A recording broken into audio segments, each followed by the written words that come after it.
আমি কোরআনের সুর মাঝে শুনেছি যে নাম, আজানের সুর মাঝেও শুনেছি সে নাম।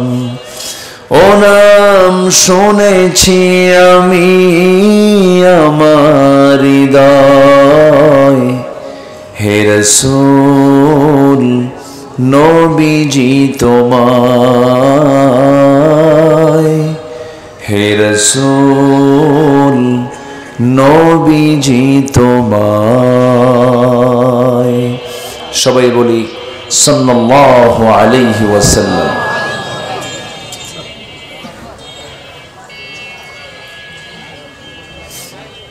খুলনা অঞ্চলের সাতক্ষীরা জেলার কলারোয়া উপজেলার গয়ড়া কলেজ মোড় সমাজসেবা সংঘ কর্তৃক আয়োজিত কলেজ মোড় জামে মসজিদ মাহফিল ইন্তেজামি কমিটি কর্তৃক আয়োজিত আজকের এই দিনের বেলা তাফসীরুল কোরআন মাহফিল 2025, আজকের এই মহৎ আয়োজনের সম্মানিত সুযোগ্য সভাপতি, আজকের এই মহৎ আয়োজনের সম্মানিত সাহেবে সদর জনাব ডাক্তার রমজান আলী, সাবেক চেয়ারম্যান মহোদয়, মজলুম চেয়ারম্যান মহোদয়, আজকের এই প্রোগ্রামের সম্মানিত সঞ্চালক পরিচালক জনাব মাওলানা, আমার প্রিয় ভাই, প্রায় 25 বছর আগের থেকে তার সঙ্গে যার আমার পরিচয়, আমার প্রিয় ভাই আনোয়ার হোসেন, প্রায় 25 বছর। এরপর উপস্থিত হাজরাত উলামায়ে কেরাম, বিশেষ করে আমার আগ দিয়ে যিনি কথা বলেছেন, সুরের মূর্ছনায় আপনাদের হৃদয়ের খোরাক জুগিয়েছেন এই কলারোয়ার কৃতি সন্তান মুহতারাম মাওলানা, আমার বন্ধুবর খাদিমুল ইসলাম হাফিজাহুল্লাহ। কথা বলেছেন আমার অত্যন্ত কাছের, আমার স্নেহধন্য, আমার অনুজ মাওলানা ওবায়দুর রহমান চন্দনপুরী। উপস্থিত হাজারাত উলামায়ে কেরাম, ফদলা ইজম, সুশীল সমাজ, জাতির শ্রেষ্ঠ সন্তান শিক্ষক মণ্ডলী, জাতির বিবেক সাংবাদিক বৃন্দ, সামনে উপস্থিত আজকের মাহফিলের প্রধান আকর্ষণ, যাদেরকে নিয়ে আজকের এই সাজানো গোছানো বর্ণাঢ্য আয়োজন, তাওহীদের পতাকাবাহী, কালেমার ঝান্ডাবাহী, দ্বীন ইসলামের নর শারদুল বীর মুজাহিদ, প্রাণ প্রিয় সম্মানিত দ্বীনি ভাইরা, আড়ালে বসে আছেন শ্রদ্ধেয়া সম্মানিতা মা বোনেরা। আলোচনার সূচনায় আনুষ্ঠানিকতার মধ্য দিয়ে আমার পক্ষ থেকে আবারও দিল খোলা সালাম, আসসালামু আলাইকুম ওয়া রাহমাতুল্লাহি ওয়া বারাকাতুহু। সবাই কেমন আছেন? সবাই কেমন আছেন? যে আমাকে প্রশ্ন করলেন, আল্লাহ তাআলা তো আজকে আমাকে আপনার সাথেই বসে রেখেছে। ইতিপূর্বে এই মাহফিল দুবার চেষ্টা করেছে বাস্তবায়ন করার জন্য, দুবার ফেরেশতারা করতে দেয়নি। ফেরেশতা কেন বললাম? ফেরেশতা যেমন চোখে দেখা যায় না, এখন ওদেরকেও চোখে দেখা যাচ্ছে না, এই জন্য ফেরেশতা কইলাম।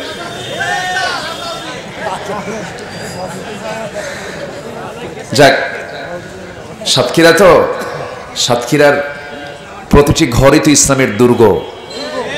বলি আলহামদুলিল্লাহ, আল্লাহ আমাদের কথার জবাব দিয়েছে। আল্লাহ আলেমদের চোখের পানি কবুল করেছেন। আল্লাহ কি পারেন না? আল্লাহ পারেন না? কি আমাদেরকে দেখায় দেননি? তিনি দেখায় দিয়েছেন কিনা? কোন গোয়েন্দা সংস্থার রিপোর্ট এটা ছিল না। এদেশের ডিজিএফআই বলেন, এনএসআই বলেন, এসবি বলেন, ডিবি বলেন, কারো রিপোর্ট এমন ছিল না। এমনকি আন্তর্জাতিক গোয়েন্দা সংস্থাগুলো এদেরও জানার বাইরে ছিল যে দেশের প্রেক্ষাপট এমন চেঞ্জ হবে। ঘটিয়ে দিয়েছেন তিনি। আমার কে? আল্লাহ। আল্লাহই দিয়েছেন। কিন্তু ওরা যা পারে ইমানদার লোক তা পারে না। ইমানদার যারা তারা সব কাজ তো করতে পারবেও না। আমরা শুধু তাদেরকে এতটুকু এই কথাই বলবো, তওবা করে ফিরে আসো, তওবা করে ফিরে আসো। বলবেন আর কি, আসল জনিত নাই। বিমানে চড়ে তারা যাওয়ার সুযোগ হলো না, ভাঙ্গা একটা হেলিকপ্টারে কইরা 4-5টা সুটকেস নিয়ে চলে গেছে। ঠিক আছে না? যাই হোক, আজান হবে আর 20-25 মিনিট পর। তা আজান হলেই যেন একটা নড়াচড়ার দৃশ্য যেন আমার চোখে না পড়ে। আমরা আজকে বৃহত্তর দিক তাকিয়ে পরিবেশ পরিস্থিতির আলোকে আমরা সিদ্ধান্ত নিয়েছি মাহফিলে বসার আগেই, আমি একক না, আমি সবাইকে নিয়ে বসে আমরা একটা সিদ্ধান্ত নিয়েছি। চেয়ারম্যান মহোদয়ের সঙ্গে কথা বলেছি, আমরা আজকের মাহফিলটা নির্দিষ্ট নামাজের যে সময়, যদিও এটা উচিত না, কিন্তু মাহফিলের সৌন্দর্য রক্ষার্থে কোরআনের জন্যই আমরা নির্দিষ্ট সময়ের চাইতে আমরা 20 থেকে 25 অথবা সর্বোচ্চ 30 মিনিট পরে আমরা আজকে নামাজটা আদায় করব। একটু জোরে বলি ইনশাআল্লাহ। এটা নিয়ে কোনো ফতোয়া হবে না তো, আবার নড়াচড়া হবে না তো? আচ্ছা, আসুন আমরা আলোচনার দিকে আস্তে আস্তে চলে যাচ্ছি। আমার খাদিমুল ভাই, তিনি আপনাদের সামনে মসজিদের উন্নয়নের জন্য অনেক চেয়েছেন, আপনারা অনেক দিয়েছেনও আলহামদুলিল্লাহ। কিন্তু উনি ব্যাগটা মনে হয় দেন নাই, চাদরটা মনে হয় দেওয়া হয়নি। দিয়েছিলেন কি না? ব্যাগ কি দেওয়া হয়েছিল ভিতরে? দেওয়া হয়েছিল? ও তাই, আচ্ছা। তাহলে আল্লাহর ঘর তো, আমি একটু মানে জাস্ট আপনাদেরকে একটু কষ্ট দিই, 2 মিনিট আল্লাহর ঘরের জন্য আমি একটু বলবো। দয়া করে কেউ রাগ করবেন না। কত বিড়ির টাকা, বিড়ি খায় শেষ হয়ে যায়। একটু একটু আজকে নয় বিড়ি খাইলেন না, 7 দিন না হয় বিড়ির ব্যাপারে একটু হরতাল করলেন। একটু ব্যাগ যাবে কই, ব্যাগগুলো দেন, ব্যাগগুলো যাবে। 2 থেকে 3 মিনিট যে যা পারি, আমার মা বোন যারা আসছেন তারাও সবাই আমরা দিল থেকে আল্লাহর ঘরের জন্য। এই যুব সমাজ 2বার আয়োজন করে 2বারই ধাক্কা খেয়ে গেছে, পারে নাই। এই মাহফিলটার তারা আয়োজন করেছে। আরিফ নামে একটা ছেলে তো দুনিয়াতেই নাই, সে আয়োজকদের একজন ছিল, সে মারা গেছে, সে প্রধান আয়োজক ছিল। আল্লাহ তুমি তার কবরটাকে জান্নাতের টুকরা বানায় দাও। তো ব্যাগ যাচ্ছে, সবাই দিবেন জিকিরের তালে তালে, যে যা পারি। আমার মা বোন, আমি দেখতে চাই আজকে কম্পিটিশনের দানের দিক থেকে আজকে পুরুষের চাইতে মায়েরা আগায় যাবে ইনশাআল্লাহ। জিকির করে সুবহানাল্লাহ আলহামদুলিল্লাহ লা ইলাহা, আর জোরে লা ইলাহা। মহিলা প্যান্ডেলে যারা ভলেন্টিয়ার আছেন, খুব গুরুত্বের সঙ্গে মনোযোগ দিয়ে শুনুন। ব্যাগগুলো মেয়েদের মধ্যে দিয়ে দেন, মাদের দায়িত্ব দিয়ে যে যা পারে। আমার মা, আপনার আঁচল থেকে আপনার মনের আশা কি, সে আশাটাকে আগে মাথায় নিয়ে লালন করে নিয়ত করবেন, আগে দিবেন। পরে অবশ্যই এতগুলো মানুষের দান, এর সাথে আপনার দান মিশে যাবে, অবশ্যই আল্লাহ পাক দোয়া কবুল করবেন ইনশাআল্লাহ। তো যাচ্ছে ব্যাগ, সবাই দিবেন। আপনার যে কোনো সমস্যা নিয়ত করেন, নিয়ত করবেন আপনি, কবুল করবেন কে? আল্লাহ। জিকির করেন সুবহানাল্লাহ আলহামদুলিল্লাহ লা ইলাহা ইল্লাল্লাহ সুবহানাল্লাহ আলহামদুলিল্লাহ। আর জোরে লা ইলাহা সুবহানাল্লাহ আলহামদুলিল্লাহ।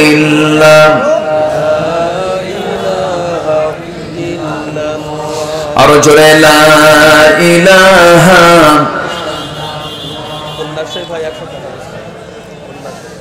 আর জোরে লা ইলাহা সুবহানাল্লাহ আলহামদুলিল্লাহ।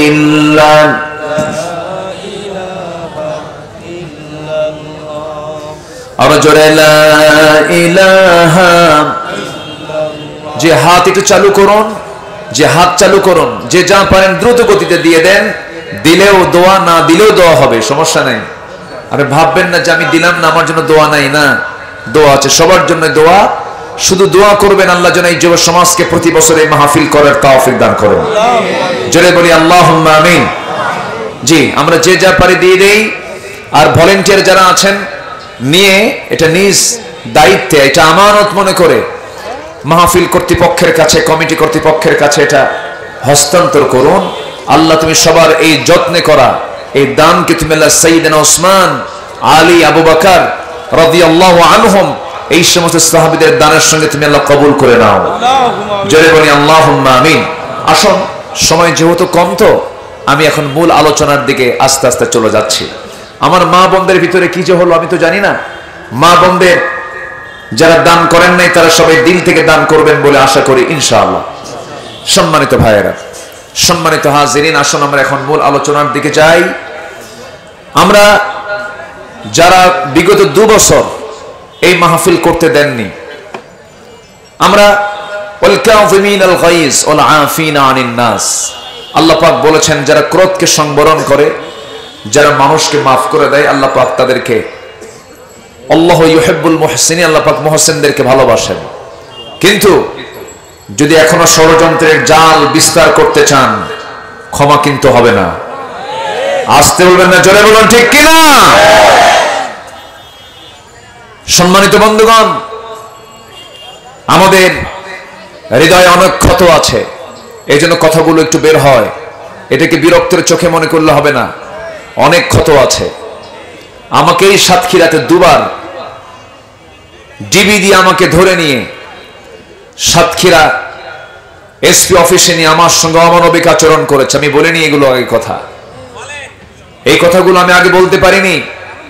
আমাকে 2 বার ধরে আপত্তিকর নোংরা ভাষায় আমাকে এসপি অফিসে নিয়ে 2-3 দিন আটকিয়ে রেখে অমানবিকভাবে মানসিক টর্চার করা হয়েছে, বিভিন্ন গালিগালাজ দেওয়া হয়েছে। মূল কারণ কি জানেন? মূল কারণ হলো আমরা কোরআন থেকে কথা বলি। কিসের থেকে কথা বলি? কোরআন থেকে কথা বলি। তবে আমার বিশ্বাস একটা ক্ষেত্র প্রস্তুত হচ্ছে, আগামীর দিন হবে কোরআনের দিন, আগামীর দেশ হবে কোরআনের দেশ। এই লাইন এই দিকে এগুচ্ছে আমার দেশ, আশা করছি, আশা করছি। জোরে বলি ইনশাআল্লাহ। জি, মেহমান দূর থেকে নিয়ে আসছেন, আগামী থেকে মাইকটাও দূর থেকে নিয়ে আসবেন। হ্যাঁ, মানে মেহমান যেহেতু দূরে, তাহলে মাইকটাও যেন কাছের না হয়। মাইকটা অন্তত যশোর যাবেন, বোঝেন নাই? দূর থেকে নিয়ে আসবেন। তাহলে হয় কি, মানে তাদের দোষ না, যাদের এগুলো মাইক, তাদের যতটুকু ক্যাপাসিটি তারা ততটুকুই করবেন।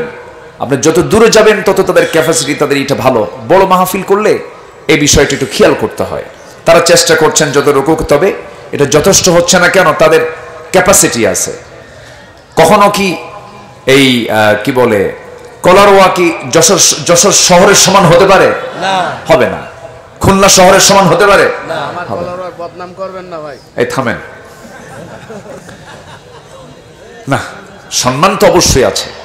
জি, সম্মানিত ভাইয়েরা, যাই হোক, আমি এখন আলোচনার দিকে যাচ্ছি। আমরা যারা বসে আছি, আমরা বিবেকহীন না বিবেকবান? একটু ভালো করে বলবেন, বিবেকহীন না বিবেকবান?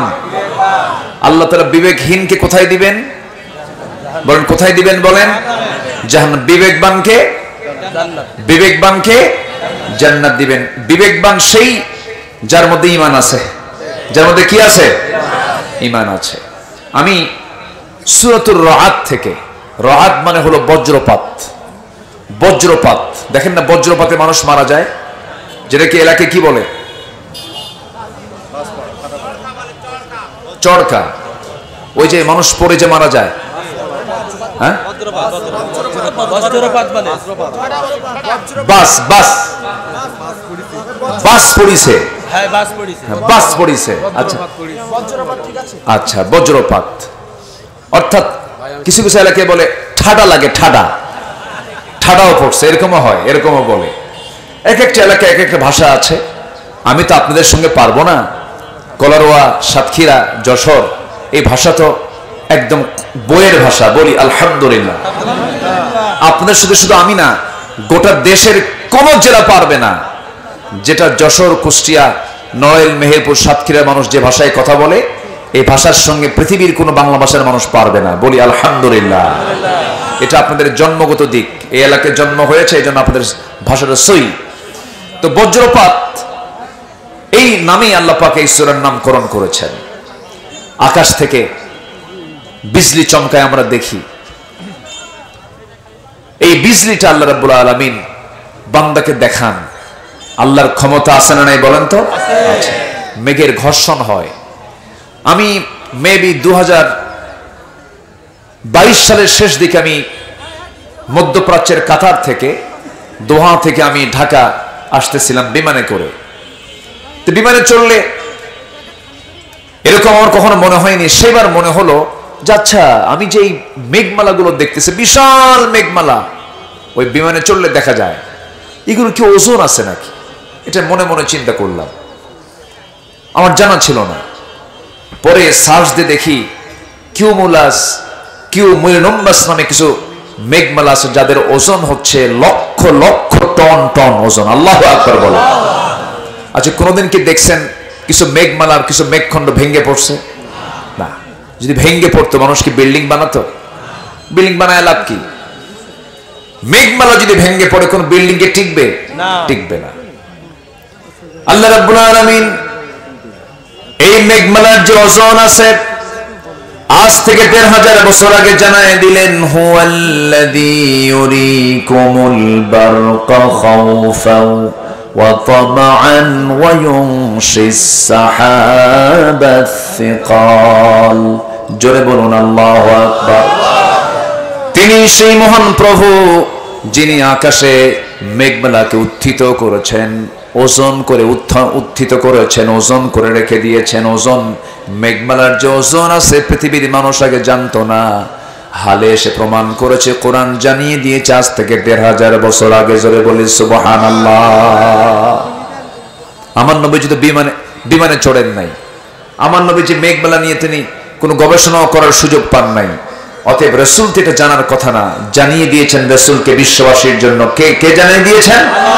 আল্লাহ জানিয়ে দিয়েছেন। এরকম করে বহু তথ্য আছে কোরআনে, যেটা আজকে বিজ্ঞান এসে এটাকে প্রমাণ করছে। মানে বিজ্ঞান প্রমাণ করছে না, বিজ্ঞান কোরআন থেকে ধার নিয়ে এটাকে গবেষণা নিয়ে আসতেছে। বলি আলহামদুলিল্লাহ। বিজ্ঞান তো কখনো কোরআনের ভুল ধরতে পারবে না, কোরআনে বিজ্ঞানের ভুল ধরে ফেলবে, এটাই স্বাভাবিক। কারণ কোরআনটা কার রচনা? কোরআনটা কার রচনা? আল্লাহর রচনা। যিনি আকাশ বানিয়েছেন, যিনি জমিন বানিয়েছেন, তিনি কোরআন নাজিল করেছেন। জোরে বলে সুবহানাল্লাহ। সম্মানিত ভাইয়েরা, সম্মানিত বন্ধুগণ, উলুল আলবাব, এটাকেই বলা হলো বিবেকবান। আল্লাহ তাআলা বিবেকবান বান্দা কারা, তাদের একটা চিত্র সূরা রাদের মধ্যে করে দিয়েছেন। যদি বিবেকবান বান্দার গুণের মধ্যে যদি আমাদের গুণ যদি মিলে যায়, তাহলে ভাববো যে আমরা জান্নাতে যাচ্ছি। জোরে বলি সুবহানাল্লাহ। ৯টা গুণ, যার মধ্যে ৯টা দিক থেকে যাবে, ৯টা বৈশিষ্ট্য থেকে যাবে, সে হচ্ছে বিবেকবান। কোরআনের দৃষ্টিতে সূরা রাদের কয়েকটা আয়াতকে সামনে রেখে আমি কথা বলছি। সূরা রাদের ১৯, ২০, ২১, ২২ এই ৪টে আয়াতে প্রকৃত বিবেকবান কারা, তাদের চিত্র, তাদের কিছু গুণ, তাদের কিছু বৈশিষ্ট্য আল্লাহ পাক তুলে ধরেছেন। আমরা একটা একটা করে শুনবো। আল্লাহ পাক কি সুন্দর করে বলছেন। আল্লাহ রাব্বুল আলামিন বলেন, আফামান ইয়ালামু আন্নামা উনজিলা ইলাইকা মির রাব্বিকাল হাক্কু কামান হুয়া আ'মা ইন্নামা ইয়াতাযাক্কারু উলুল আলবাব। জোরে বলুন আল্লাহু আকবার।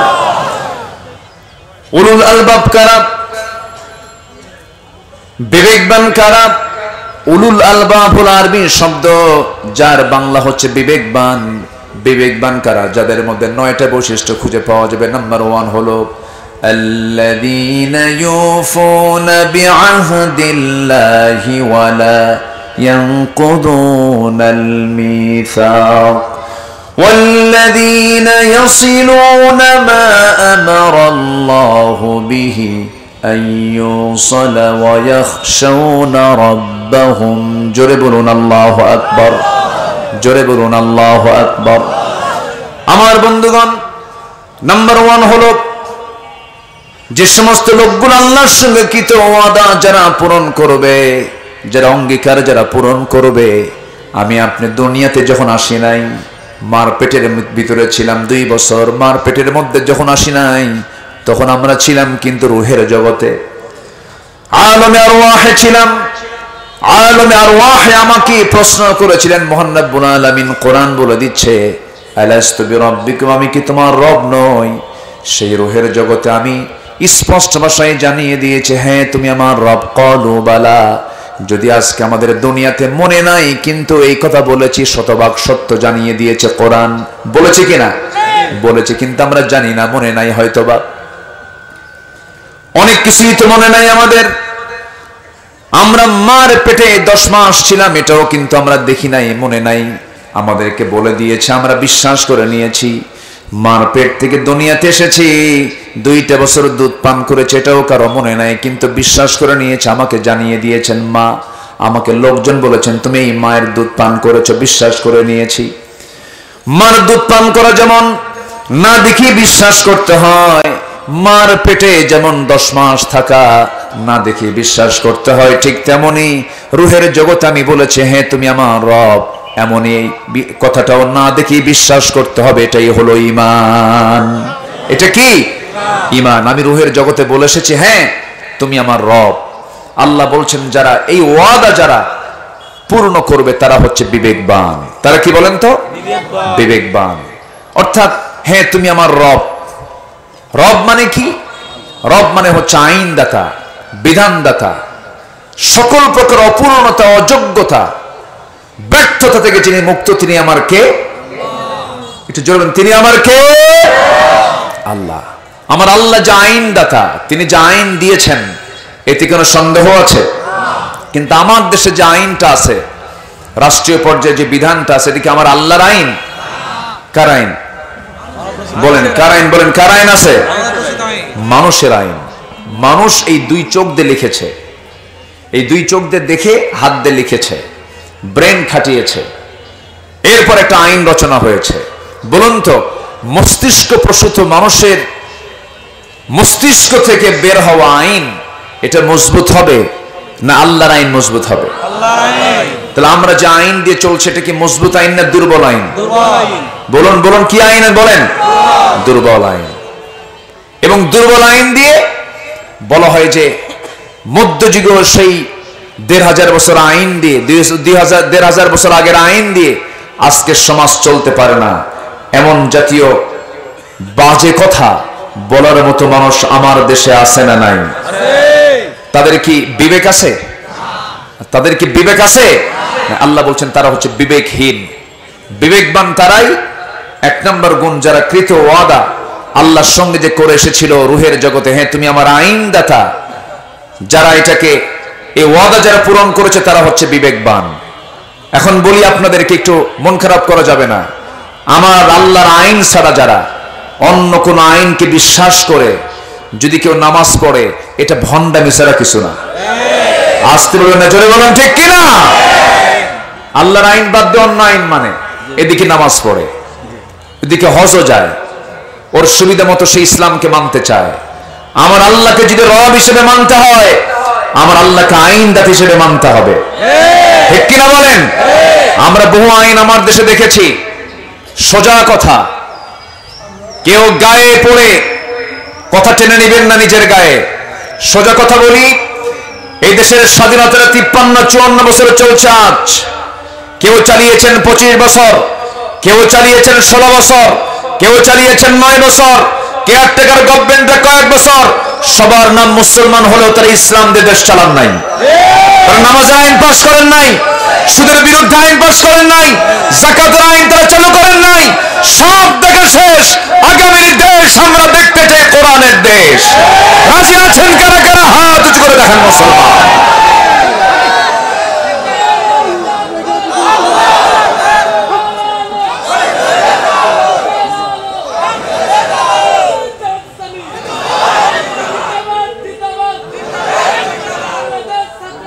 ফেলেছেন মুরব্বী, আবার দেখেন তো বেশি লম্বা যেন না করে, আবার মানে বেশি লোক দেখলে আবার বেশি লম্বা হয়ে যায়।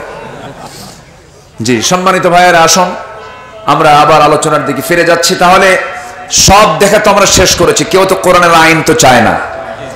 এই পর্যন্ত যারাই ছিল তারা কি কোরআন আইন কি সমাজে চালু করেছে? চালু করেছে। ওদের দুর্বলতা, ওরা বলে যে কোরআনের আইন দিয়ে আজকের দুনিয়া চলে না। নাউজুবিল্লাহ। এই জাতীয় কথাগুলো তারা জাতিকে বারবার বলে কান ভার করতে চায় না।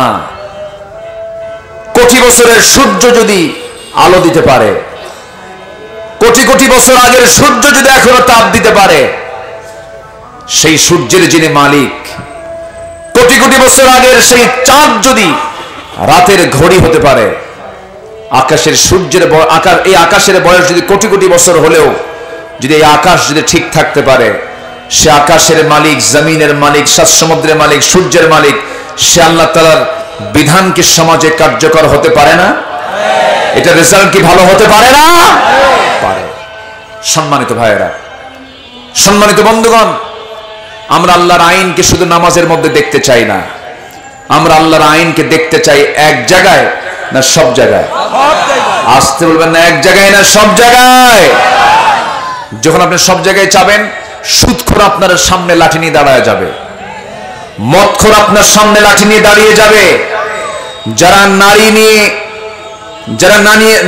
যারা জেনার কারবার করে, বেশ্যাবৃত্তির লাইসেন্স যারা করে, হোটেল যারা চালায়, তারা আপনার সামনে লাঠি নিয়ে দাঁড়ায় যাবে। মোকাবেলা করার জন্য বেশি দূরে যাওয়া লাগবে না, এই সমস্ত বদমাইশরাই যথেষ্ট। ঠিক কিনা বলেন?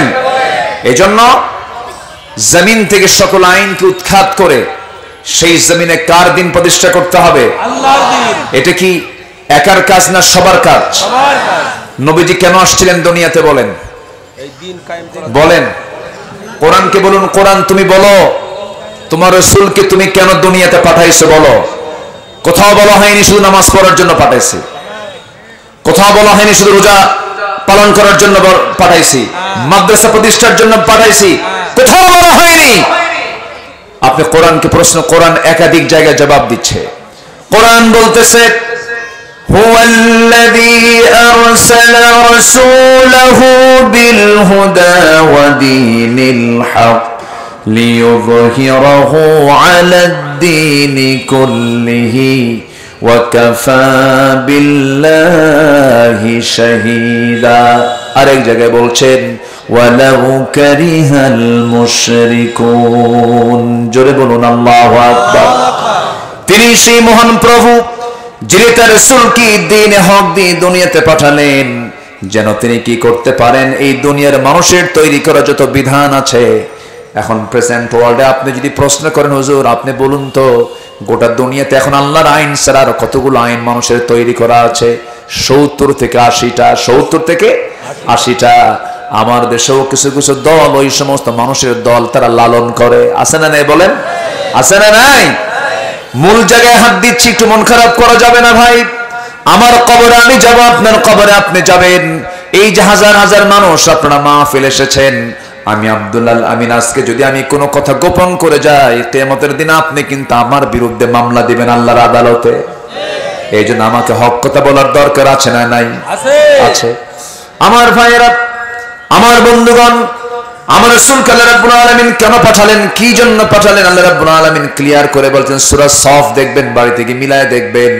সূরা সফ এবং সূরা ফাতার মধ্যে আল্লাহ রাব্বুল আলামিন বলে দিয়েছেন, হে রাসূল আমি আপনাকে পাঠিয়েছি শুধুমাত্র একটাই কারণ, সেটা হলো দুনিয়ার তৈরি করা যত আইন আছে প্রত্যেকটা আইনকে পরাজিত করে সেই জায়গায় আল্লাহর দ্বীনকে বিজয়ী করার জন্য। জোরে বলে সুবহানাল্লাহ।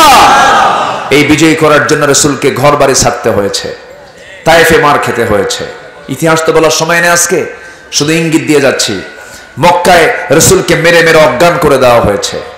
আমার নবীজির শেষ জীবনে যেদিন রাসূল দুনিয়া থেকে বিদায় নেবেন, আম্মা জান আয়েশার উরুতে মাথা রেখে তিনি প্রচন্ড কাতরাচ্ছিলেন।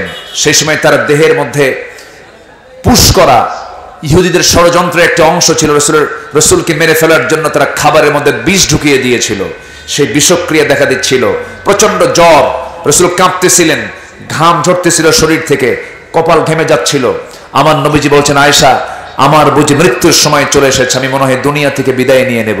তবে আয়েশা, একটা কথা বলি, দেখো না, তুমি আমার মাথা থেকে শুরু করে পা পর্যন্ত দেখো, প্রত্যেকটা জায়গায় আমার আঘাতের চিহ্ন। আল্লাহু আকবার বলেন। আমার নবীর মাথা থেকে পা পর্যন্ত শুধু আঘাত আর আঘাতের চিহ্ন ছিল। বিষ আঘাতের চিহ্ন হয়েছিল তায়েফে। আমি তায়েফে যতবার যাই ততবার সেই জায়গাগুলো আমি ঘুরে ঘুরে দেখি আর রাসূলের স্মৃতিচারণ করি। রাসূলকে কেমনে মেরেছিল সেদিন তারা, যে রাসূল সূর্যের নিচে হাঁটলে পরে আল্লাহ পাক তার সম্মানে সূর্যের নিচে একখণ্ড মেঘ আল্লাহ পাক রেখে দিতেন। সুবহানাল্লাহ। সেই নবীজি তায়েফে একা এমন মারা মারল রাসূলকে, মেরে ফেলার নিয়তি তারা মেরেছে। চোকা চোকা পাথর নবীজির হাতের মধ্যে যখন হাত ঢুকতো, তুলার চেয়ে নরম ছিল আমার নবীর হাতগুলো। যখন মেরে দিয়েছে সেই পাথরগুলো, চোকা চোকা পাথর নবীজির মাথা থেকে পা পর্যন্ত লেগে লেগে ক্ষত বিক্ষত হয়ে গেছে। শরীরের ম্যাক্সিমাম রক্ত, মানুষের দেহে থেকে প্রায় 3 লিটার রক্ত, এর অর্ধেক রক্ত আমার নবীর মাথা থেকে গড়ে গড়ে পার তলা পর্যন্ত জুতার তলার সাথে জমাট বেঁধে গেছে। জুব্বাগুলো রক্তে লাল হয়ে গেছে। নবীজি মাথা চক্কর মেরে পড়ে গেছেন, সেন্সলেস হয়ে গেছেন। মালাকুল জিবাল এসে বলতেছে, ইয়া রাসূলুল্লাহ, শুধু আপনি অর্ডার করবেন, 2 দিকের পাহাড় দিয়ে চাপা দিয়ে আপনাকে বাঁচানোর জন্য এই তায়েফবাসীকে শেষ করে দেব। রাসূল বললেন, না, লা বাল আরজু, আমি আশা করি এই লোকগুলো যারা আমাকে মেরেছে তারা হয়তো ইসলাম কবুল না করলেও তার সন্তানরা ইসলাম কবুল করবে, আমি এদেরকে মাফ করে দিলাম। রাসূল তাদেরকে মাফ করে দিলেন।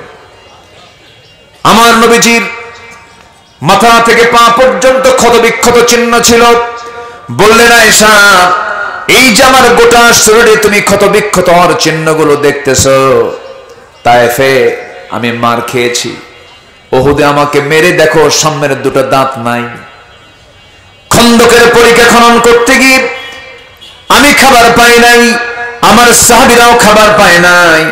সাহাবীগুলোকে নিয়ে যখন পরিখা খনন করছিলাম, আয়েশা দেখো, কোদাল মারতে মারতে 4টা দিন না খাওয়া, আমার আজকে এই যে কোমরটা বাঁকা হয়েছে, আজ পর্যন্ত কোমর সোজা করতে পারি নাই।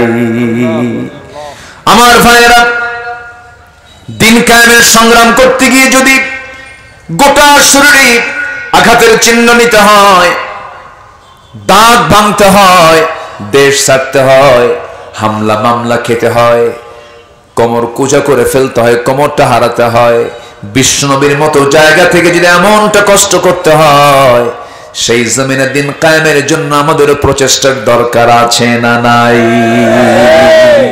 শুধু মিষ্টি খাওয়া সুন্নাত, দুপুর পরে ঘুমানো সুন্নাত, মাথায় টুপি দেওয়া সুন্নাত, আতর লাগানো সুন্নাত, সুরমা লাগানো সুন্নাত, এই সুন্নাতকে আপনি এক পাল্লায় দিয়ে দেন, আর নবীর দাঁত ভাঙা সুন্নতকে এক পাল্লায় দিয়ে দেন, দাঁত ভাঙা সুন্নতের ওজনটাই বেশি ভারী হয়ে যাবে।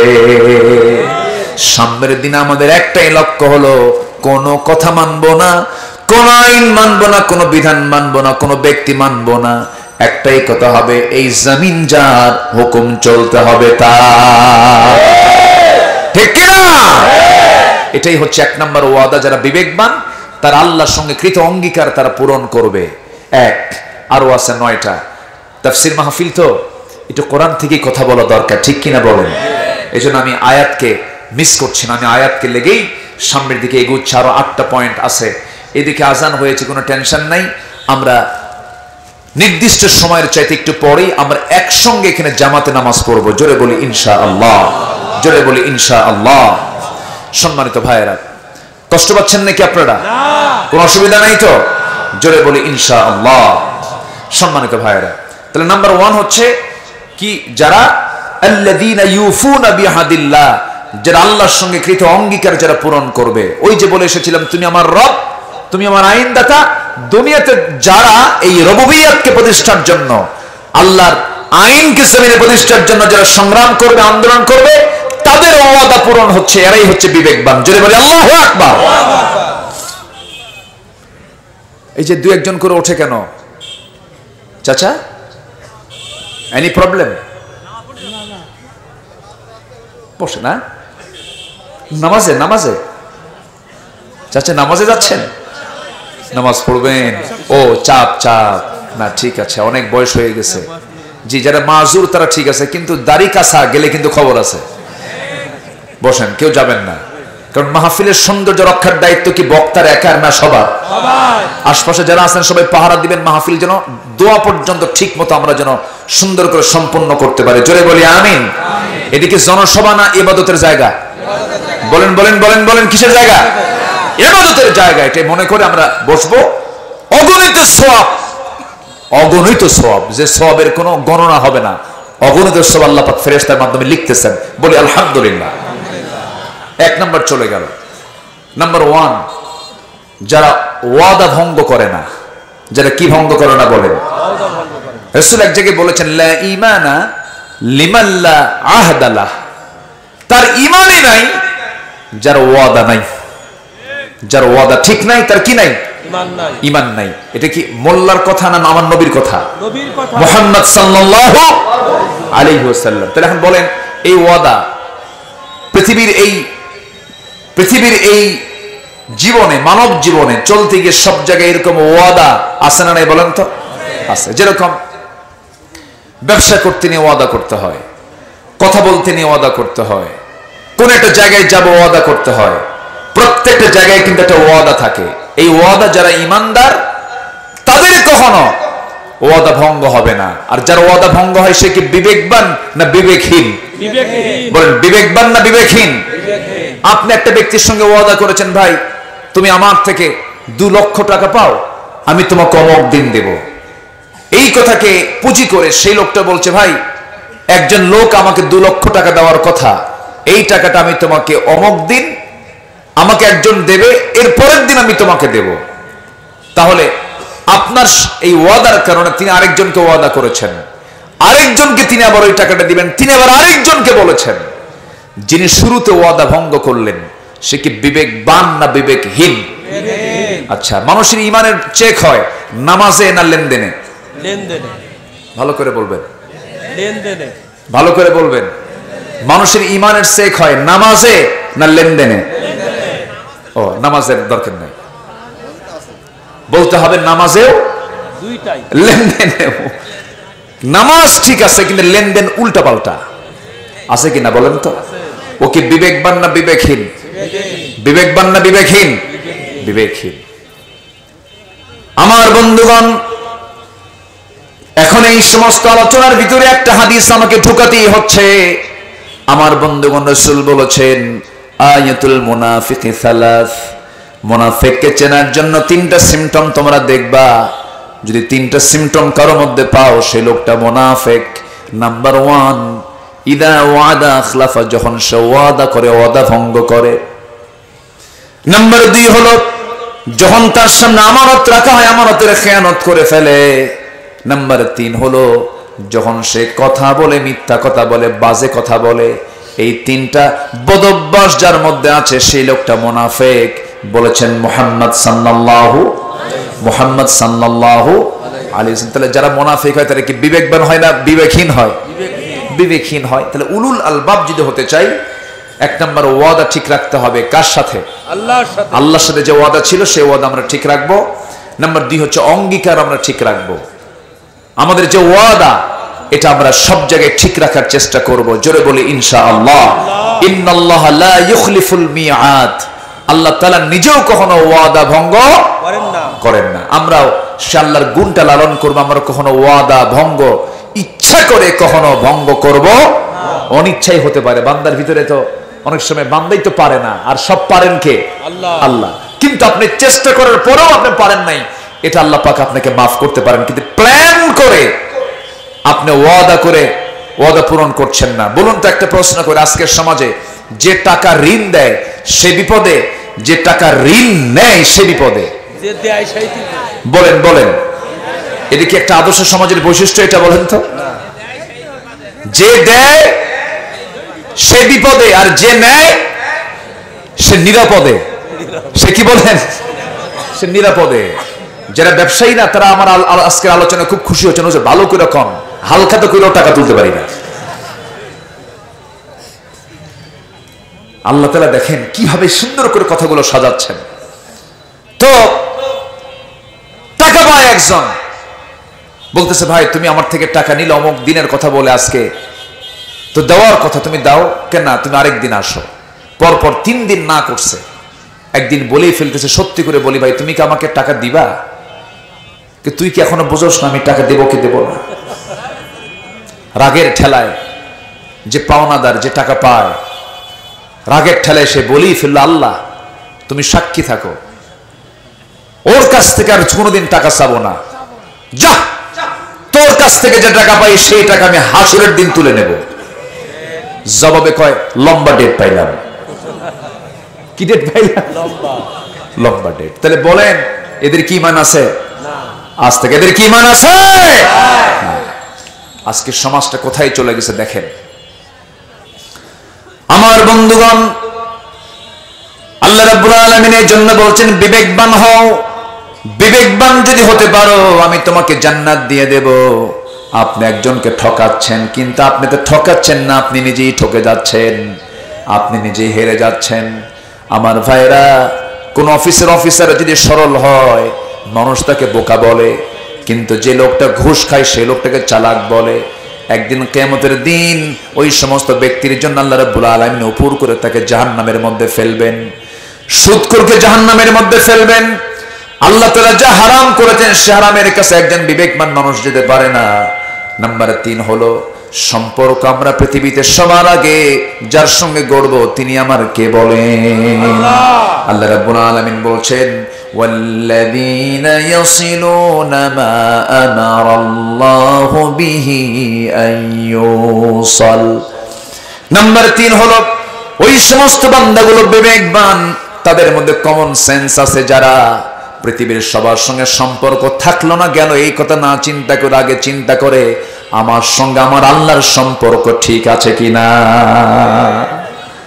যাতে মাতাল তালে ঠিক থাকতে হবে। দুনিয়ার সবার কাছে মাইনাস হয় হোক, কিন্তু আমার আল্লাহ যেন বাদ না পড়ে। আর আমাদের চিন্তা হলো কিছু কিছু লোকের যা কিছু হয় হোক আল্লাহর কাছে মাফ চেয়ে নেবো, আগে এগুলো করি। এরকম আছে না? বলেন তো। আগে চিন্তা থাকতে হবে, আমার সম্পর্ক রাখতে হবে আগে কার সাথে? আসতে বলবেন না, কার সাথে? আল্লাহর সাথে। আমার আল্লাহ তো সেই আল্লাহ যে আল্লাহ শুধু মানুষকে লালন পালন করেন না, তিনি গোটা পৃথিবীর সব কিছুকে লালন পালন করেন। জোরে কোন সুবহানাল্লাহ। অবাক হয়ে যাবেন, প্রত্যেকটা প্রাণী কিন্তু আল্লাহর জিকির করে। জোরে কোন সুবহানাল্লাহ। কোন প্রাণী কি খায়, কোন প্রাণী কখন ঘুমায়, কোন গাছের পাতা কখন পড়ে, কোনটা আগে পড়ে আর কোনটা পরে পড়ে, এটাও আল্লাহ জানেন। আল্লাহু আকবার বলেন। সমুদ্রের কত প্রাণী আছে, আকাশে উড়ন্ত কত প্রাণী আছে, জঙ্গলে কত প্রাণী আছে, স্থলভাগে কত প্রাণী আছে। সমস্ত প্রাণীর রিস্কের সমস্ত ম্যানেজমেন্টের দায়িত্ব কার? আবার সব প্রাণীকে মানুষের খাদেম বানিয়ে দিয়েছেন তিনি আমার কে? সুন্দরবনের কি কি খাঁটি জিনিস আছে কোন তো? মধু। হ্যাঁ, টাইগার তো আছেই মধুকে সংরক্ষণ করার জন্য, কিন্তু সুন্দরবনের কি মধু বলুন? কি মধু? খাঁটি কি আছে? খাঁটি তো আছেই, কিন্তু ওটা আস্তে আস্তে কি হয় করে কে? কে ভেজাল বানায়? মানুষ। কেমনে ভেজাল বানায়? ভেজাল মানুষ ভেজাল বানায় না কি? ঠিক আছে, যে মানুষ না যে ভেজাল সেই করে ভেজাল, মানুষ কখনো ভেজাল হতে পারে না। জানেন এই মধুটা আমি গত 2 দিন আগে আমার মাহফিল ছিল চট্টগ্রামে, প্যারেড ময়দান। যে প্যারেড ময়দান আল্লামা সাইদ রাহিমাহুল্লাহ একটানা 1977 সাল থেকে 2006 সাল পর্যন্ত একটানা 32 বছর তিনি মাহফিল করেছেন।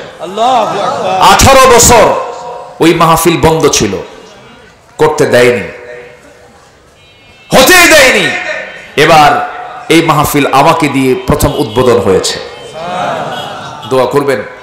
এই 18 বছর পর গত 27 জানুয়ারি, আজকে তো 29, 27 জানুয়ারি প্রথম তাফসীর মাহফিলটা আমি শুরু করেছি। 18 বছর পর আবার শুরু হলো। দোয়া করেন এই তাফসীর মাহফিলের ধারা যেন কিয়ামত পর্যন্ত থাকে। জোরে বলি আল্লাহুম্মা আমিন। সেই মাহফিল আমি এই বিষয়টা তুলে এনেছি। একটা সূরার নাম আল্লাহ পাক দিয়েছেন প্রাণীর নামে, যেটা সুন্দরবনে থাকে সবচেয়ে বেশি, সেটা হলো ওই মৌচাকের যে ম্যানেজমেন্টের দায়িত্ব যে প্রাণীর নাম কি? রানী মাছি। মৌমাছি। এর আরবি হলো নাহাল। এর আরবি কি? নাহাল। নাহাল মানে হলো মৌমাছি। এই মৌমাছি আল্লাহ তাআলার নিয়োজিত, তার যে ফার্মেসি আছে, তার যে ওষুধ কোম্পানি আছে, সেই ওষুধ কোম্পানির চিফ দায়িত্ব পালন করে হলো এই মৌমাছি ডিপার্টমেন্ট। আল্লাহু আকবার বলেন। কিয়ামত পর্যন্ত যত রোগ এসেছে, যত রোগ আসবে, যত রোগ হবে, সমস্ত রোগের ঔষধ সুন্দরবনে। সুবহানাল্লাহ। এত আস্তে সুবহানাল্লাহ বললেন আপনারা? হ্যাঁ, লাইট আম গাছের বউলে না মৌমাছি আম গাছে আছে তাই বলছে। ও কোনো সমস্যা নাই তো? আমার কথা বুঝতে পারছেন সবাই? হ্যাঁ। তো এই মৌমাছির আরবি হচ্ছে সূরাতুন নাহল। নাহল মানে হচ্ছে কি? মৌমাছি। মৌমাছি। হ্যাঁ, ও এই আলো আপনার মোবাইলে আলোটা ডিস্টার্ব করছে, বন্ধ করেন। চোখে লাগে। হ্যাঁ ঠিক আছে, আমার দিকে তাকান। এখন এত সুন্দর মানুষ আপনারা, বলি আলহামদুলিল্লাহ। কি সুন্দর করে কোরআন তো কোরআনের আকর্ষণে যেখানে চুম্বক থাকে, আশেপাশের লোহা কি করে? সব চলে আসে চুম্বকের কাছে। কোরআন আছে যেখানে, ইমানদার আছে সেখানে। কি সুন্দর করে সব এসেছেন। আল্লাহর কসম, এটা কোনো ব্যক্তি আব্দুল্লাহ আল আমিনের আকর্ষণ নয়, কোরআনের আকর্ষণ। আল্লাহু আকবার বলেন। তো এই মৌমাছি আল্লাহ পাকের নিয়োজিত বাহিনী। এটা বলেন তো, এখানে যদি 100টা মৌমাছি যদি ছেড়ে দেওয়া হয়, থাকতে পারবেন? বলেন তো। আচ্ছা, মৌমাছি শক্তিশালী না আমি আপনি শক্তিশালী? আমরা শক্তিশালী। আমরা? আচ্ছা, মৌমাছি বাদ দেন, রাতের বেলা যে ঘুমান, মশারি টাঙ্গায় ঘুমান। আচ্ছা, মশা শক্তিশালী না মানুষ শক্তিশালী? হ্যাঁ, মশা ঠিকই আছে একদিকে, কারণ মশা টাঙ্গায় না মানুষ টাঙ্গায়? মশারি টাঙ্গায় কে, মশা না মানুষ? কার ভয়ে? কি কথা কি বুঝতেছেন? আল্লাহ পাক একটা উদাহরণ দিয়েছেন, মশারও নাম আছে কোরআনে। কোরআনের মধ্যে মৌমাছির নাম আছে, আবার মশার নামও আছে। সূরাতুল বাকারার 26 নম্বর আয়াতে আল্লাহ পাক মশার কিছু কথা বলেছেন। তো আবু জেহেলরা বলল, তোমার আল্লাহর কাম নাই কাজ নেই, কোরআনের ভিতরে আবার মশার নাম নিয়ে আসা দরকার ছিল। কিন্তু মশার নাম যে আনছেন কেন, কি যে হিকমত আছে এর মধ্যে? নমরুদ তো আছে, আরো কিছু আছে, আমার দেশের ফেরাউনও আছে এর মধ্যে। দেখেন একটু বলি, মশা যখন মানুষকে কামড়ায়, আপনার শরীরে কিন্তু এমনি এমনি এসে পড়ে না, আপনি ধরে ফেলবেন। আপনার চোখকে ফাঁকি দেবার জন্য মশা আগে জায়গা মতো যে চামড়ায় বসে, সেই চামড়ায় বসেই সে আগে এনেস্থেসিয়া করে। যারা ডাক্তার আছেন, এনেস্থেসিয়া হচ্ছে অজ্ঞান করে। ওই জায়গাটুকু চামড়াটাকে অবশ করে, অবশ করে এরপরে হোল ফুটায় এবং বুঝায় সলির মধ্যে তোর 14 কিছু টের পাবে না। ঢুকালাম, ঢুকায় সে রক্ত নেয়। রক্ত নিতে নিতে সে যদি পরিমাণ মতো রক্ত নেয়, বংশ বিস্তারের জন্য স্ত্রী মশা এটা খায়। এই রক্ত ছাড়া মশার প্রজনন হবে না, মশার বংশ বৃদ্ধি হবে না। তো পরিমাণ মতো নিয়ে চলে গেল, ও বাঁচলো, আমরাও টের পেলাম না। কিন্তু কিছু মশা আছে বেহুশ। কি মশা? বেহুশ। এমন খাওয়া খায়, এমন পেট ভারী হয়ে যায়, 2 পাখা দিয়ে আর সে তার দেহকে উড়াতে পারে না। মূর্তি সে হাতের চাপাই পড়ুক, আর যে চাপাই পড়ুক পুরা শেষ হয়ে যায়, আর নড়তে পারে না। এই 16 বছর যারা ক্ষমতায় ছিল, এরা খাইছে কম না খাইছে বেশি? কিসের মতো? বেহুশ মশার মতো। কি মশার মতো? বেহুশ মশার মতো। মনে করে নাই যে ধরার জন্য একজন পেছনে আছেন আল্লাহ তাআলা। খাইছে বেশি, মরছে তাড়াতাড়ি, ঠিক কিনা? এখনো যারা খেতে চান একটু কম খান। কি এখনো যারা খেতে চাচ্ছেন, চাঁদাবাজি করতেছেন, একটু কম খান, একটু হুঁশ নিয়ে আসেন, বেশি খায়েন না। বেহুশ খাইলে কিন্তু জনগণ শুধু ইন্ডিয়ান একদম দিল্লি পার করে আরেক দেশে পার করে দেবে, ঠিক কিনা? এগুলো মাথায় রাখতে হবে। আমাদেরকে কথাগুলো বলতে দেন। আমরা কোন দলীয় এজেন্ডা পূরণ করার জন্য এখানে আসি না। আলেম হিসাবে কোরআনকে সামনে নিয়ে আমাদের কথা বলার অধিকার আছে না নাই? কথা বলতে হবে। নাম্বার 2, শীতের রাতে মশা কম থাকে, কিন্তু আপনি দেখলেন আপনার bedroom, drawing room, dining room, kitchen room কোথাও মশা নাই। শুয়ে পড়ছেন রাত্রেবেলা, লাইট বন্ধ করা মাত্রই 5 মিনিট পরই কিছু মশা আপনার কানের কাছে এসে সারেগামা পাদানিশা শুরু হয়ে গেছে। ঠিক আছে, তো এই মশাটা আপনাকে দেখলো কেমনে সে টের পেল যে আপনি এখানে শুয়ে আছেন? সায়েন্স বলতেছে 75 ফুট দূর থেকে টের পায় একটা মশা এখানে কোন শরীর মধ্যে শুয়ে আছে। সুবহানাল্লাহ বলবেন না? ক্ষমতা কে দিয়েছেন? আল্লাহ। কে দিয়েছেন বলেন? মশাকে দুর্বল চোখে দেখার কোনো সুযোগই নাই।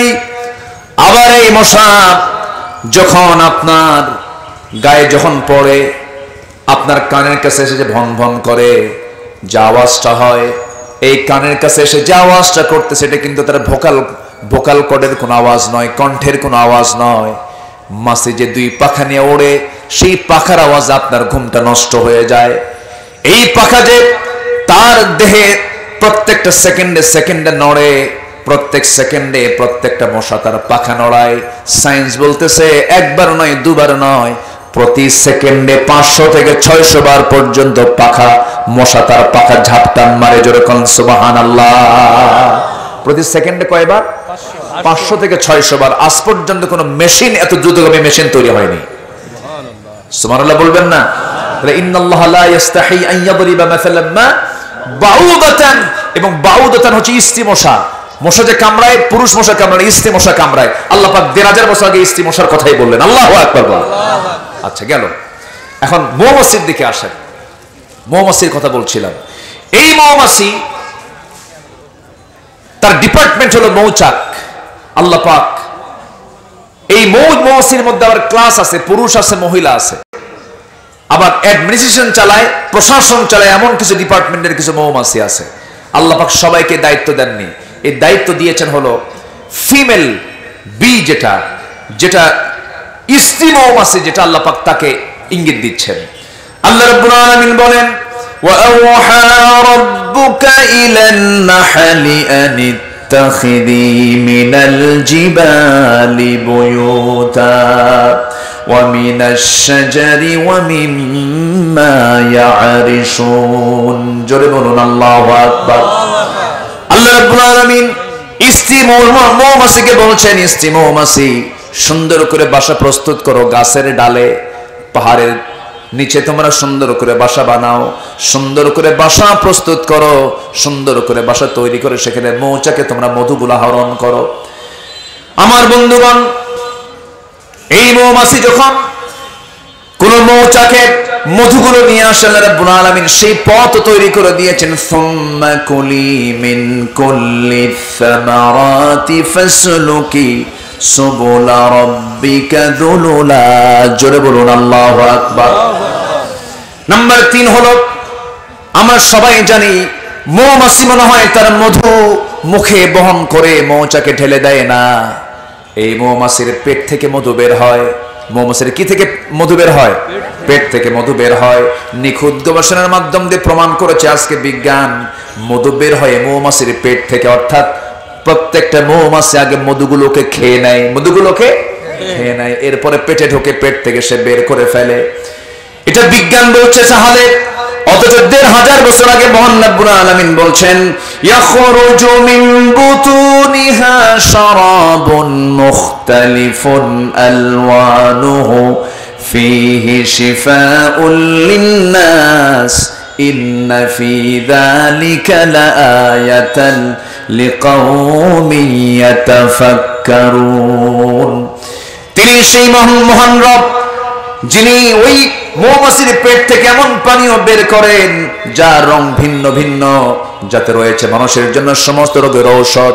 মরা রোগ ছাড়া, মরে যাওয়া রোগ ছাড়া এমন কোন রোগ নাই যে রোগের ঔষধ ওই মৌচাকের মধুর মধ্যে নাই। এই দৃশ্যগুলো, এই দৃষ্টান্তগুলো দিয়েছেন তিনি আমার কে? জোরে বলুন, তিনি আমার কে? আমরা 1 কেজি মধু কত দিয়ে কিনি বলেন? 700, 800, 1200। দেখেন এক পাউন্ড মধু বানাতে 550 মৌমাছিকে প্রায় 20 লাখ ফুলে ভ্রমণ করতে হয়। আল্লাহু আকবার। 1 পাউন্ড মধু তৈরিতে 550 মৌমাছিকে প্রায় 20 লাখ ফুলে যেতে হয়, ভ্রমণ করতে হয়। একটা কর্মী মৌমাছিকে 80,000 কিলোমিটার পথ অতিক্রম করতে হয়। আল্লাহু আকবার। গবেষণার তথ্যে এসেছে 1 পাউন্ড মধু তৈরিতে 14.5 লক্ষ কিলোমিটার পথ অতিক্রম করতে হয়, যা দিয়া পুরা পৃথিবীকে 3 বার প্রদক্ষিণ করা যাবে।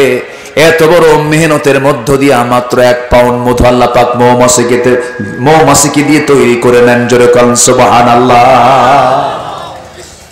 আর সেই মৌমাছির মধু যদি কেউ ভেজাল করে, ওর তো ফাঁসি হওয়া দরকার। আস্তে কম কেন, ঠিক কিনা? আজকে যদি আমরা আল্লাহর হুকুম মেনে চলতাম, কোনো অসুখই হতো না। আমরা হুকুম মানে না তো, আমরা সেইভাবে চলি না তো, আমরা উল্টা পাল্টা করি, সব ভেজাল বানায় ফেলি। আল্লাহ তুমি সবাইকে বোঝার তৌফিক দিয়ে দাও। এই মৌমাছি যে মৌচাকে মধু রাখে, সেখানকার স্বাভাবিক তাপমাত্রা থাকতে হবে হলো 35 ডিগ্রি সেলসিয়াস। এখন আমাদের এখানে এখানে কত তাপমাত্রা আছে বলেন তো, দেখি মোবাইল দেখে বলেন তো একজন, কত আছে তাপমাত্রা এখন? ধরেন 17, 18, 19, 20, হ্যাঁ 26। এখন 26 ডিগ্রি সেলসিয়াস এখানে তাপমাত্রা। প্রত্যেকটা মৌমাছির মৌচাকে সাধারণ তাপমাত্রা থাকতে হয় হলো 35 ডিগ্রি সেলসিয়াস। এখন যদি 30 ডিগ্রিতে আসে, 30 ডিগ্রিতে আসলে সে কি করে জানেন? তার যে ডানাগুলো আছে, পাখাগুলো ঝাঁপিয়ে এর তাপমাত্রা একসঙ্গে, সবগুলো একসঙ্গে কি করে, খালি পাখা ঝাপড়ায়, তখন তাপমাত্রা বেড়ে যায়। যেরকম সুবহানাল্লাহ। আবার যদি তাপমাত্রা যদি বেড়ে যায়, তখন করে পাখাটা উল্টা করে আবার ঝাপটায়, উল্টা করে ঝাপড়ায় ভিতরের যে গরম ভাবটা এটা বের করে দিয়ে আবার 35 ডিগ্রি সেলসিয়াস তাপমাত্রা নিয়ে আসে। কেউ তো সুবহানাল্লাহ বললেন না? সব কার কুদরত? আল্লাহ। সব প্রাণী হুকুম মানে কার? আর মানুষ হুকুম মানে কার? নেতার। আল্লাহ। আল্লাহর হুকুম মানলে আজকে আল্লামা সাঈদীকে এইরকম ভাবে আমাদের চোখের সামনে তাকে বিদায় হতে হয়? বুকটা ফেটে যায় জানেন। এই তাফসীর মাহফিলগুলোতে যখন বসি, শুধু তার নামটা বারবার মনে হয়। এই লোকটা এই দেশের জন্য যে কত বড় সম্পদ ছিলেন, কত বড় নিয়ামত ছিলেন। বাতিল কিন্তু তাকে ঠিকই চিনতে পেরেছে। বাতিল তাকে চেনে। তাদের সুযোগ সুবিধা মতো একটা সুস্থ মানুষকে হসপিটাল থেকে, কি বলে, কারাগার থেকে বের করে চিকিৎসার নাম করে সুস্থ মানুষকে কারাগার থেকে বের করে, কি বলে, হসপিটালে ভর্তি করায়া চিকিৎসার নামে মেডিকেল বোর্ড গঠন করে, ইনজেকশন পুশ করে, বিষ প্রয়োগ করে তাকে দিল্লির প্রেসক্রিপশনে হত্যা করা হয়েছে। আমরা তাফসীর মাহফিলের এমন প্ল্যাটফর্ম থেকে আগাম জানাই দিতে চাই, আল্লামা সাঈদীকে ভালোবাসে না এমন লোক বাংলার জমিনে নাই। এমন জনপ্রিয় কোরআনের পাখির সঙ্গে যারা এত বড় দুশ্মনী করেছে, তার হত্যার সঙ্গে যারাই জড়িত, তাদেরকে ধরে অবিলম্বে ফাঁসির মঞ্চে ঝুলিয়ে মারা হোক। এতে রাজি আছেন কারা কারা? হাত উঁচু করে দেখান মুসলমান।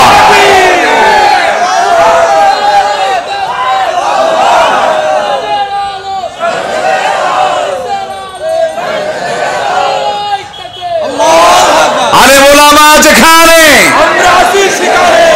আল কোরআন যেখানে, কোরআন হাদিস যেখানে, নারায়ে তাকবীর। সব সমস্যার সমাধান বলেন, সব সমস্যার সমাধান। এই বিশ্বাস আছে তো ইনশাআল্লাহ? আগামীর দেশ আমরা কোরআন দিয়ে সাজাবো। জোরে বলে ইনশাআল্লাহ। আর কেউ রাজাকার গালি দিয়ে লাভ নাই, আর কেউ মৌলবাদ বলে গালি দিয়ে লাভ নাই। জি আলহামদুলিল্লাহ। এই সময় জি জি শুকরিয়া, আলহামদুলিল্লাহ। বসো। দাদির জন্য দোয়া আছে, কিছু দান করে গেছে, আল্লাহ কবুল করো। জোরে বলি আমিন। একটা ফরজ কাজ কিন্তু আমাদের বাদ পড়ে আছে। কি নামাজ বলেন তো? সবাইকে 5 ওয়াক্ত নামাজ পড়ি। 5 ওয়াক্ত নামাজ আজকের থেকে আর ছাড়বো না, কারণ মরণ তো এখান থেকে উঠতেও পারি, নাও পারি। এই হলো জীবনের গ্যারান্টি। আমরা কেমন সিদ্ধান্ত নিতে পারি? হাজার হাজার মানুষ আজকের এই তাফসীর মাহফিলে আজকে থেকে সিদ্ধান্ত নিলাম, আল্লাহ তোমার হক, তোমার সঙ্গে ওয়াদা করেছিলাম তুমি আমার রব, তোমার রুবুবিয়্যতের ঘোষণা দেওয়ার জন্য আমরা উলুল আলবাব হয়ে বিবেকবান হয়ে সিদ্ধান্ত নিলাম জীবনে আর এক ওয়াক্ত নামাজ কোনোদিন ছেড়ে দেব না। সবাই কি রাজি আছেন? হাত উঁচু করে দেখান তো সবাই একটু জোরে বলি, ইয়া আল্লাহ আমাদেরকে 5 ওয়াক্ত সালাত আদায় করার তৌফিক তুমি আল্লাহ দিয়ে দাও। জোরে বলি আমিন, আরো জোরে আমিন, আরো জোরে আমিন। হাত নামান। সবাই রাগ করলেন নাকি আপনারা? নামাজ পড়লে কি আমার লাভ না আপনার লাভ? আমাদের লাভ। আচ্ছা, আল্লাহ আমরা যদি নামাজ না পড়ি আল্লাহর কোনো যায় আসে? যায় আসে না। নামাজ পড়লে কার লাভ হবে? নিজের লাভ হবে। নামাজ আমরা পড়বো, কেউ ছাড়বো না। জোরে বলি ইনশাআল্লাহ। আমি যদি আর কিছু সময় নেই, নামাজটা বড় ঝুঁকিপূর্ণ হয়ে যাবে। সব দিকে আমরা খেয়াল করব। দোয়ার বিষয় আছে, আরো কিছু বিষয় আছে। কেউ উঠবেন না কিন্তু, আমি সবাইকে নিয়ে দোয়া করব। যাদের আব্বা আম্মা আছে কেউ উঠবেন না। জীবিত আছে অথবা মরা আছে, না বাপ মা ছাড়া কেউ আছেন নাকি? কারো জীবিত আছে, কারো মৃত্যু। সবাইকে নিয়ে আমরা দোয়া করবো। একটা লোক উঠবেন না। সবাইকে নিয়ে আমরা ধীরে ধীরে দোয়ার দিকে যাচ্ছি। শুধু পয়েন্ট আকারে, উলুল আলবাব কারা? কারা উলুল আলবাব কারা?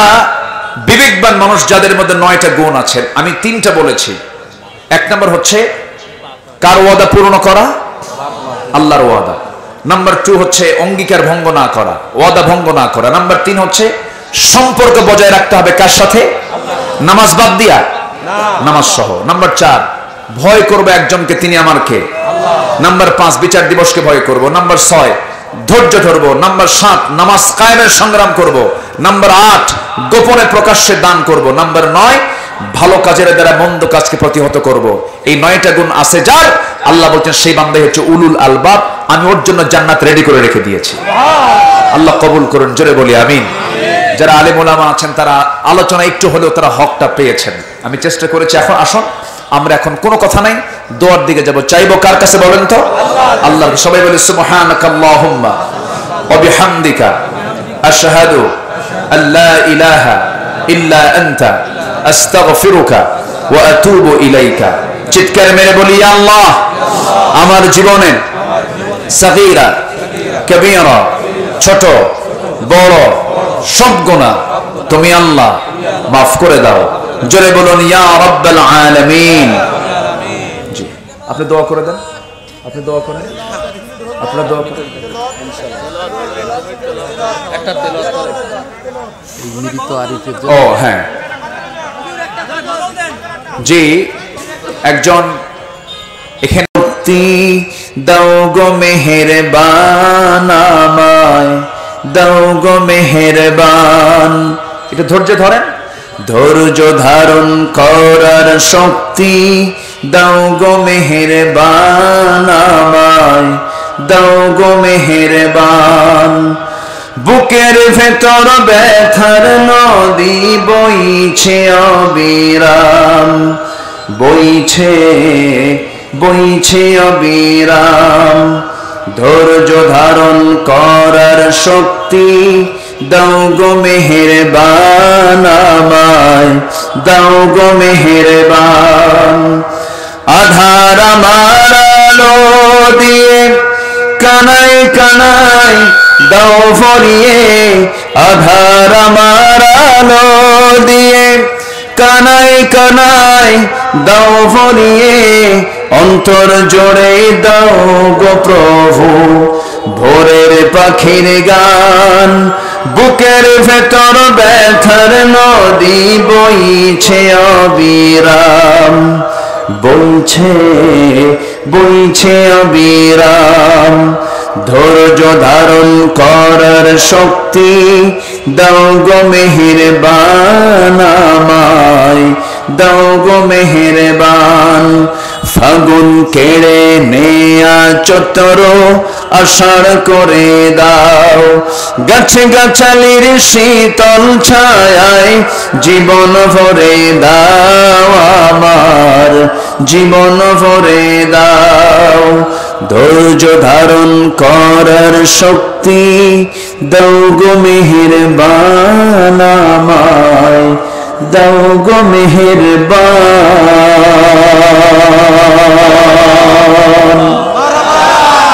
জি, এখন দোয়া। সানা ওয়া ইল্লাম তাগফির লানা ওয়া তারহামনা লানাকুনান্না মিনাল খাসিরিন। মিষ্টি বিকেল গধূলি বেলা হাজারো মুসলমান নরনারী নিয়ে তোমার কালামের 2-3টা আয়াত রেখে সামনে রেখে উলুল আলবাব কারা, প্রকৃত বিবেকবান লোকগুলো কারা তোমার দৃষ্টিতে, সেই বিষয়গুলো নিয়ে কথা বলেছি। তোমার অপরূপ সৃষ্টি নিয়ে কিছু আলোচনা করেছি।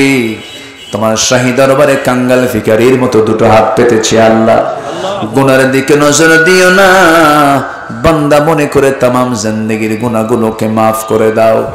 জনম দুঃখিনী মা যার দুনিয়া থেকে বিদায় নিয়েছেন, জিন্দেগির গুনাহগুলো মাফ করে দাও, কবরগুলোকে জান্নাতের টুকরা বানায়া দাও।